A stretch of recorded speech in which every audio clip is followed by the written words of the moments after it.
આજના દિવ્ય સત્સંગમાં જાણીશું કે ઓમ મંત્રના ધ્વનિનું ગુંજન તે આપણા શરીર પર અને મન પર કેટલો સકારાત્મક પ્રભાવ પાડે છે. દરેક શબ્દની ભીતર, દરેક અક્ષરની ભીતર, દરેક વાક્યની ભીતર પોતાની એક ઉર્જા છુપાયેલી હોય છે. દરેક ગીતમાં પોતાની ઉર્જા છુપાયેલી હોય છે. તે ખુશીના વાઇબ્રેશન હોય, ઉદાસીના હોય, સકારાત્મક હોઈ શકે કે નકારાત્મક પણ હોઈ શકે છે. માટે દરેક શબ્દની, દરેક વાક્યની, દરેક અક્ષરની અસર આ મનુષ્યના મન પર અને શરીર પર થાય જ છે. તેવી જ રીતે કોઈ ગીત છે, એમાંય ઉર્જા, એમાંય સ્પંદનો હોય છે. એટલે તમે જોયું હશે કે ઘણી વખત ઉદાસી ભરા ગીતો સાંભળવાથી તમે પણ ઉદાસ થઈ જાઓ છો અને ખુશી ભર્યા ગીતો સાંભળવાથી તમારું મન પણ ખુશ, આનંદિત અને પ્રફુલ્લિત થઈ જાય છે. કોઈને ઉદાસી હોય, નિરાશા હોય અને જો એ કિશોર દર્દના ગીતો સાંભળવા લાગશે ને તો 2 કલાક સુધી એ સાંભળે રાખશે ને રડે રાખશે, વધારે ઉદાસીમાં જતો રહેશે. કેમ કે એક ઉદાસી તો હતી જ અને ગીતોની ભીતર રહેલી ઉદાસી સાથે તે જોડાઈ ગયો એટલે ઉદાસી વધી ગઈ. કોઈ ખુશ છે, આનંદિત છે, પ્રફુલ્લિત છે અને તે સારા ગીતો, અદ્ભુત ગીતો, સમજવા લાયક ગીતો, પ્રેમના ગીતો, એવા ગીતો સાંભળશે તો તે ખુશ થઈ જશે, નાચશે, કૂદશે. કેમ કે ભીતર આનંદ હતો જ, ખુશી હતી જ અને તે સાથે સાથે ગીતોની ઉર્જા અને ગીતોના ચૈતન્ય સાથે પણ જોડાઈ ગયો. એમાંય ઉર્જા છે અને એની અસર પણ આપણા શરીર અને મન પર થાય જ છે. જેવી રીતે નકારાત્મક વાતોની અસર શરીર અને મન પર થાય છે, એવી રીતે સકારાત્મક સત્સંગ, સકારાત્મક જ્ઞાનની અસર પણ આપણા શરીર પર થાય જ છે. આપણે ભીતર 2 પાર્ટ હોય,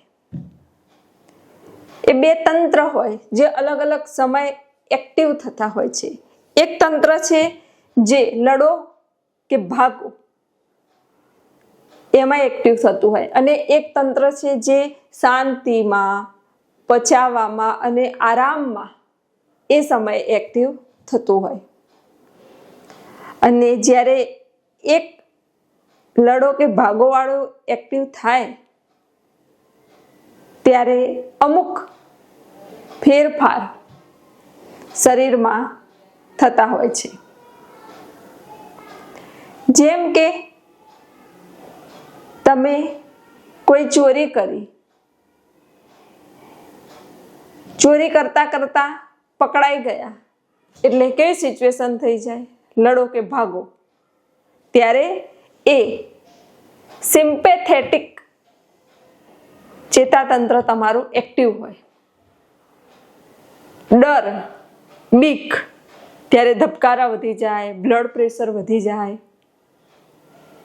જેમ કે પરીક્ષા હોય, પરીક્ષાનો ડર હોય, પરીક્ષાનો ભય હોય એટલે ધબકારા વધેલા હોય, બીક હોય.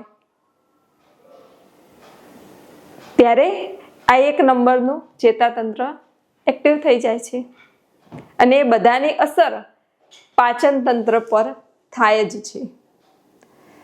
તમને ડર લાગતો હોય, બીક લાગતી હોય, તમે ગભરાઈ ગયા હોય, તમે કંઈ ખોટું કરતા હોય, એ બધાની અસર તમારા આખા શરીર પર થાય છે.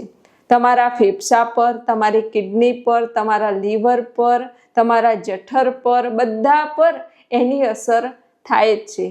એટલે તમે જોયું હશે કે કોઈ દુઃખદ સમાચાર હોય અથવા તો કોઈ સારા સમાચાર હોય ત્યારે સાંભળવાથી જ ઘણા મનુષ્યને પેટમાં ગડબડી થઈ જતી હોય છે. 1 નંબર કે 2 નંબર પેટ તરત જ ડિસ્ટર્બ થઈ જતું હોય છે. માટે એ બધાની અસર સીધી જ તમારા પાચન તંત્ર પર થાય છે. જેવી રીતે કે તમે પેલા ચકડોળમાં તો બેઠા જ હશો, ગોળ રાઉન્ડ ફરતું હોય, એમાં તમે જોયું હશે કે જ્યારે ચકડોળ ઉપરની તરફ જાય ત્યારે તો આમ હાસ આનંદ આવે, ગમે, અને પછી જ્યારે ઉપરથી એકદમ નીચે તરફ આવે એટલે શું થાય છે? પેટમાં કંઈક થાય છે ને, પેટમાં કંઈક થાય છે. તો ત્યારે પણ એ પહેલા નંબર વાળું ચેતાતંત્ર એક્ટિવ હોય છે. એની સીધી અસર તમારા પાચન તંત્ર પર થાય છે. જ્યારે આરામ હોય, શાંતિ હોય, ઊંઘ હોય, ભોજન પચાવવાનું હોય, ત્યારે આ બાજુનું બીજા નંબરનું ચેતાતંત્ર, જેને પેરાસિમ્પેથેટિક ચેતાતંત્ર કહેવામાં આવે છે, એ એક્ટિવ થાય છે. આ બંને વિષય છે, વૈજ્ઞાનિકો દ્વારા સાબિત થયું છે કે ધ્વનિની અસર, શબ્દોની અસર મનુષ્યના શરીર અને મન પર થાય જ છે. કોઈ સારી વાત હોય, તમને કંઈક પ્રાપ્ત થઈ ગયું હોય, ત્યારે પણ એની અસર પણ સીધા તમારા પાચન તંત્ર પર થાય છે. માટે આપણા શરીરનું જે ચેતાતંત્ર છે, એ ચેતાતંત્ર સ્થિર રહે, શાંત રહે, એમાં બરાબર કાર્ય થતું રહે, તે માટે જ જીવનમાં સત્સંગનું હોવું, ભજન હોવું, મહાપુરુષોનું સાનિધ્ય હોવું તે ખૂબ જરૂરી છે. અને સાથે સાથે સાત્વિક આહાર પણ ખૂબ જરૂરી છે, જેનાથી શારીરિક સ્વાસ્થ્ય સારું રહે છે, શરીર તંદુરસ્ત રહે છે. અમુક વસ્તુ ભોજનમાં એવી હોય છે કે જે જીભને ગમતી હોય છે પણ પેટને ગમતી હોતી નથી, અને તમે એ જ ખાઓ છો જે જીભને ગમે છે, પેટને ગમતું નથી, માટે જ રોગ થાય છે. હંમેશા શરીરને શું જરૂર છે, શરીરને શું આવશ્યકતા છે, શરીર માટે શું અનુકૂળ છે, એ રાખીને જો કોઈ મનુષ્ય ભોજન લે, સાત્વિક આહાર લે ને, તો તેને કદી રોગ થતા નથી. અને જે મનુષ્ય જીભને જ ધ્યાનમાં રાખીને ભોજન કરતો હોય ને, તેને ક્યારેક ને ક્યારેક કોઈને કોઈ રોગ થાય છે. આપણું શરીર એનું અમુક ટેમ્પરેચર હોય, બરાબર? લીવરને ઠંડા પીણા, આઈસ્ક્રીમ, બરફ ગમે નહીં. એ તમે ખાઓ એટલે લીવર બૂમો પાડે કે આ ક્યાં આવ્યું, આ ક્યાં આવ્યું, અને તમને એ જ ગમે છે. એનાથી લીવરને નુકસાન થાય છે, પણ જીભનો ચટાકો છે, માટે તમે એ જ ખાઓ છો. તો એ ખાવાથી પણ શરીરને નુકસાન થાય છે, પાચન તંત્ર મંદ પડે છે. માટે કયા ભોજનથી શરીર સારું રહે, સ્વસ્થ રહે, આરોગ્ય તંદુરસ્ત રહે, એ વિચાર રાખો, જેનાથી આ તમારી જે ભીતરની સિસ્ટમ છે, એ સિસ્ટમ બરાબર કાર્ય કરશે. હવે ગુંજન, ઘણાને તમે જોયું હશે કે કંઈ ને કંઈ આમ ગુંજતા રહેતા હશે. કોઈ ગીત ગુંજવતા હશે, તો કોઈ ભજનનું ગુંજન કરતા હશે. કેમ? ગુંજનથી પહેલા તો એક નિર્વિચાર અવસ્થા તમને પ્રાપ્ત થાય છે. તમારો અવાજ જ તમે સાંભળો છો, અને એના કારણે એક ઉર્જા તમને મળતી હોય છે. હવે ગુંજન તમે શેનું કરો છો એની પર આધાર છે. જેમ કે કોઈ સારું એવું ગીત કોઈ ગુંજવતા હોય, ગુંજન કરતા હોય, તો એનો પણ એક આનંદ છે. એ ગુંજનથી તમે ભાવ સાથે જોડાવો છો. જેમ કે યુટ્યુબમાં તમે વારે વારે શોર્ટ્સ વિડીયો જુઓ છો, એક પછી એક, એક પછી એક, એક પછી એક પછી એક, કે સારું ગીત સાંભળ્યું, ઉદાસી ભર્યું ગીત સાંભળ્યું, ગમનું ગીત સાંભળ્યું, એ બધું વધારે પડતું જ્યારે તમે સાંભળો ને, ત્યારે તમારું ચેતાતંત્ર ક્યાંક ને ક્યાંક ડિસ્ટર્બ થતું હોય છે. તમારા ભાવ કોઈ વાર ખુશીના, કોઈ વાર ગમના, કોઈ વાર આનંદના, એમ બદલાતા રહેતા હોય છે. ને વારે વારે બદલાવાના કારણે તમારું ચેતાતંત્ર ડિસ્ટર્બ થતું હોય છે. હવે ઘણા એવા બાળકો છે કે જે આખો દિવસ બસ શોર્ટ્સ વિડીયો દરેક 1 મિનિટે 9, 1 મિનિટે 9, 1 મિનિટે 9 એવું વધારે પડતું એ જોતા હોય છે. અને એના કારણે એમનું જે ચેતાતંત્ર છે, જે સિસ્ટમ છે, ડિસ્ટર્બ થઈ જાય છે, એકાગ્રતા જતી રહે છે. અને વધારે પડતું જોવાથી, ન કામનું વધારે પડતું જોવાથી ઘણાને ઊંઘની સમસ્યા પણ થઈ જતી હોય છે કે રાત્રે ઊંઘ આવતી નથી, વિચારો બહુ આવે છે, ઊંઘમાં પણ કંઈકનું કંઈક દેખાય છે. એનો મતલબ તમારું ચેતાતંત્ર ડિસ્ટર્બ થઈ ગયું છે. તમે જોવો, મોબાઈલ સાંભળો, પણ લોંગ વિડીયો હોય એવા વધારે જોવો. સારા સત્સંગના, ભજન, કોઈ બીજું કંઈ ગમતું હોય સારું તો એ પણ જુઓ, લાંબુ જુઓ, થોડી વાર જુઓ, લાંબુ જુઓ. એનાથી તમારી એકાગ્રતા સચવાશે, એકાગ્રતા સારી રહેશે. વધારે પડતા શોર્ટ્સ વિડીયો જોવાથી એકાગ્રતા રહેતી નથી, મન ચંચળ થઈ જાય છે, ચેતાતંત્ર ડિસ્ટર્બ થઈ જાય છે અને એના કારણે હોર્મોનલ ચેન્જીસ પણ થતા હોય છે. અને હોર્મોન્સ બદલાય, ઉપર નીચે થાય તો શરીરમાં ઘણી પ્રકારના રોગો થતા હોય છે. જેમ કે કોઈ ગીત છે, એ ગીતનું ગુંજન કરું છું, તમે ગેસ કરો કયું ગીત છે.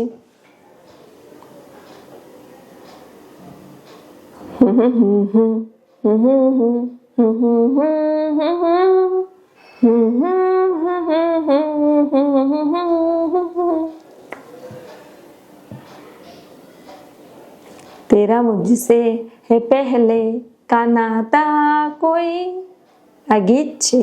આનું ગુંજન જ્યારે તમે કરો ત્યારે ગુંજન સાથે સાથે તમે જોડાવો છો, સાથે સાથે એ ગીતના શબ્દો, એ ગીતની ઉર્જા સાથે તમે જોડાવો છો અને એક વિચાર શૂન્યની અવસ્થા તમને પ્રાપ્ત થાય છે.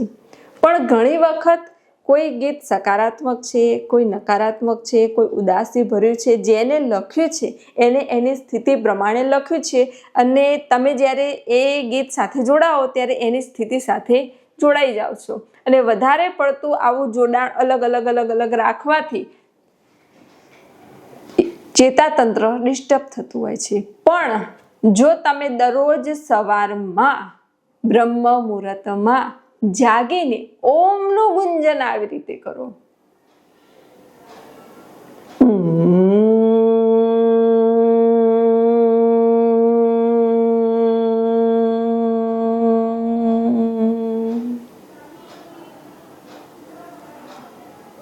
તો આ ઓમના ગુંજનથી તમારું ચેતાતંત્ર બરાબર કાર્ય કરે છે, શારીરિક સ્વાસ્થ્ય સારું રહે છે, માનસિક સ્વાસ્થ્ય સારું રહે છે, તમારું ચેતાતંત્ર બરાબર કાર્ય કરે છે, એકદમ બેલેન્સ રહે છે. દરરોજ સવારમાં ઓમના ગુંજનથી. ઓમ એક ઉર્જા છે જે આ વિશ્વ બ્રહ્માંડમાં ગુંજી રહી છે. જ્યારે તમે એકદમ શાંત બેસશો, સ્થિર બેસશો અને આ વિશ્વ ચેતના સાથે જોડાશો, વિશ્વ ઉર્જા સાથે જોડાશો ને, ત્યારે તમને ઓમનો બ્રહ્મનાદ બહાર થાય છે તે પણ સંભળાશે, આ બ્રહ્માંડમાં થઈ રહ્યો છે તે પણ સંભળાશે. અને એકદમ શાંત સ્થિર અવસ્થામાં જ્યારે તમે બેસશો, ભીતર ગહેરાઈમાં ઉતરશો, ત્યારે ભીતરમાં જે ઓમકારનો બ્રહ્મનાદ ગુંજી રહ્યો છે તે ઓમકારનો બ્રહ્મનાદ તમને ભીતરમાં પણ સંભળાશે. અને જ્યારે એ નાદ સંભળાશે ત્યારે એક દિવ્ય અલૌકિક ઉર્જાની અનુભૂતિ તમને પ્રાપ્ત થશે. પણ હા, આ નાદ સંભળાતો હશે અને આજુબાજુમાં કોઈ પણ મનુષ્ય આવ્યો તો તરત જ એ નાદ બંધ થઈ જશે, કેમ કે એના માટે વિશાળ ઓરા, આભા મંડળની જરૂર હોય છે. માટે એકાંતમાં, શાંત વાતાવરણમાં, બ્રહ્મ મુહૂર્તમાં જો તમે બેઠા હશો અને આ માર્ગે ચાલતા હશો તો અવશ્ય આ ઓમકારના બ્રહ્મનાદની અનુભૂતિ તમને પ્રાપ્ત થશે. ઓમકારના બ્રહ્મનાદથી સૂર્યનાડી, ચંદ્રનાડી, આ બધી નાડીઓ એકદમ બેલેન્સ રહે છે.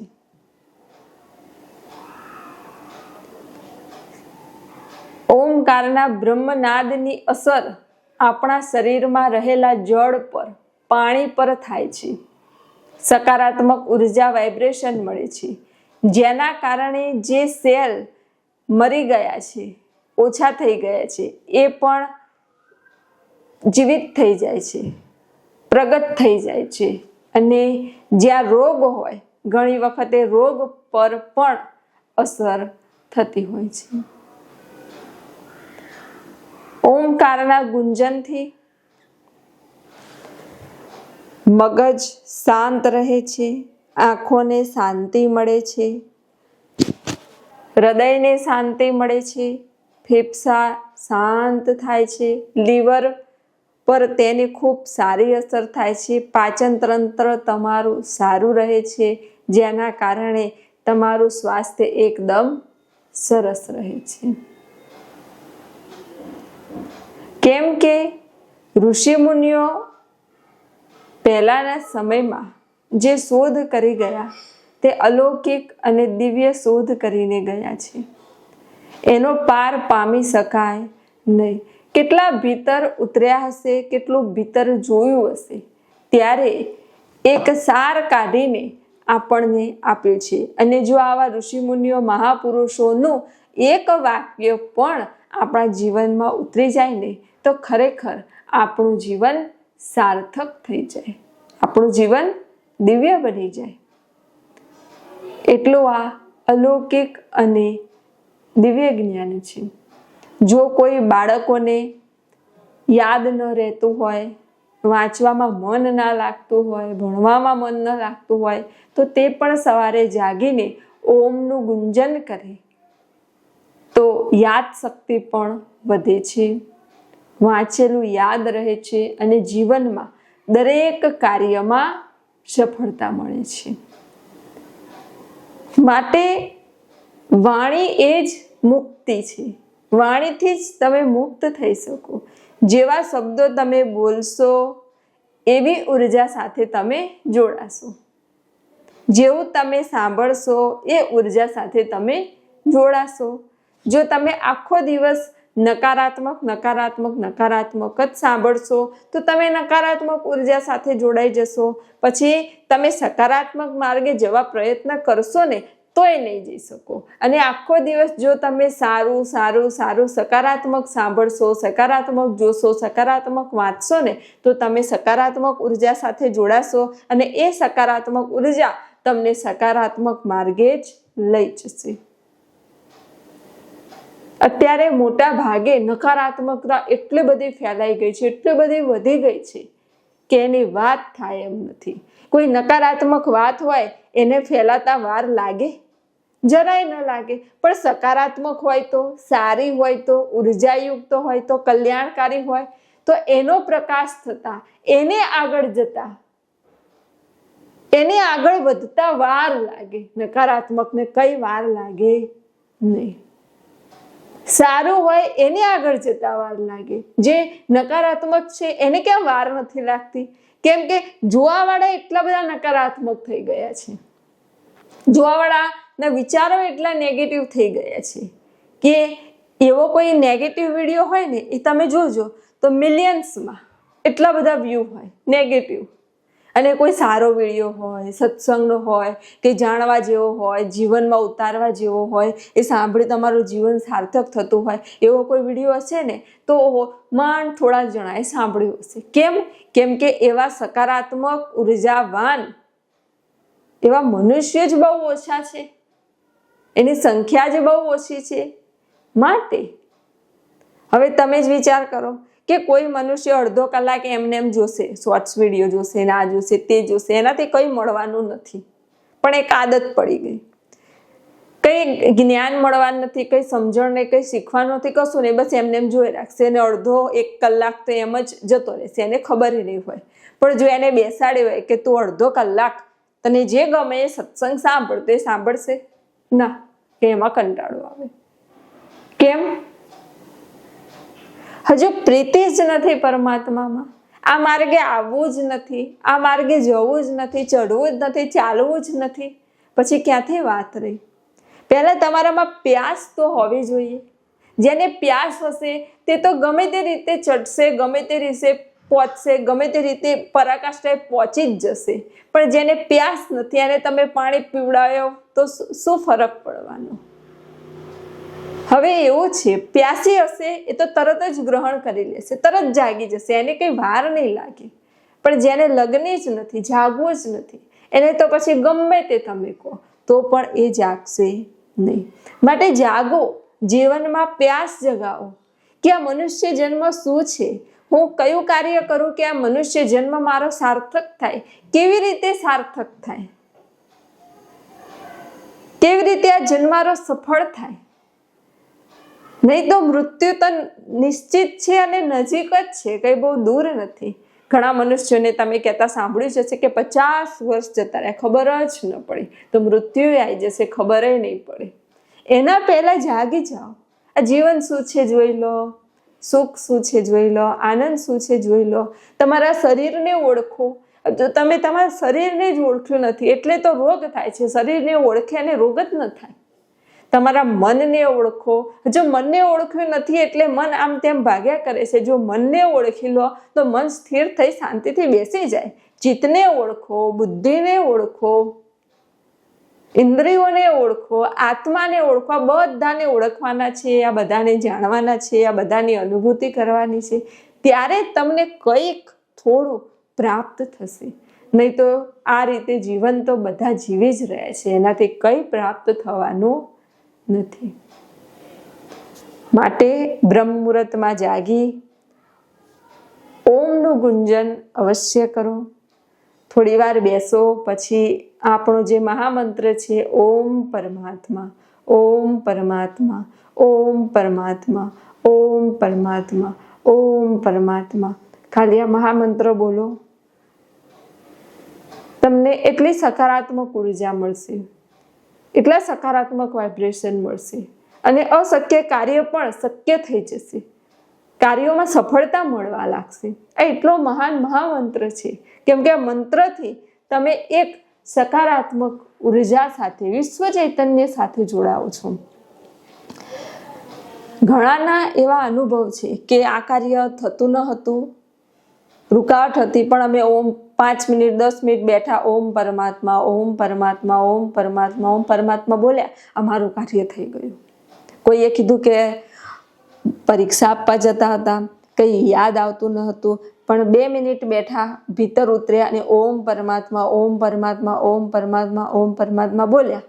ધીરે ધીરે યાદ આવવા લાગ્યું. પેપર સારું ગયું ને માર્ક્સ પણ સારા આવ્યા.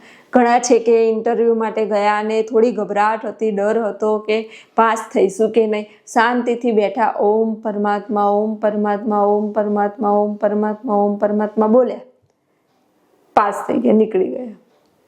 ઘણાના આવા અનુભવ છે. તમે અનુભવ કરીને જુઓ. જ્યારે સમય મળે ત્યારે ઓમ પરમાત્મા, ઓમ પરમાત્મા, ઓમ પરમાત્મા, ઓમ પરમાત્મા. કેમ કે ઓમ પરમાત્મા બોલવાથી તમને કોઈ વ્યક્તિ દેખાશે નહીં, કોઈ ભગવાને નહીં દેખાય,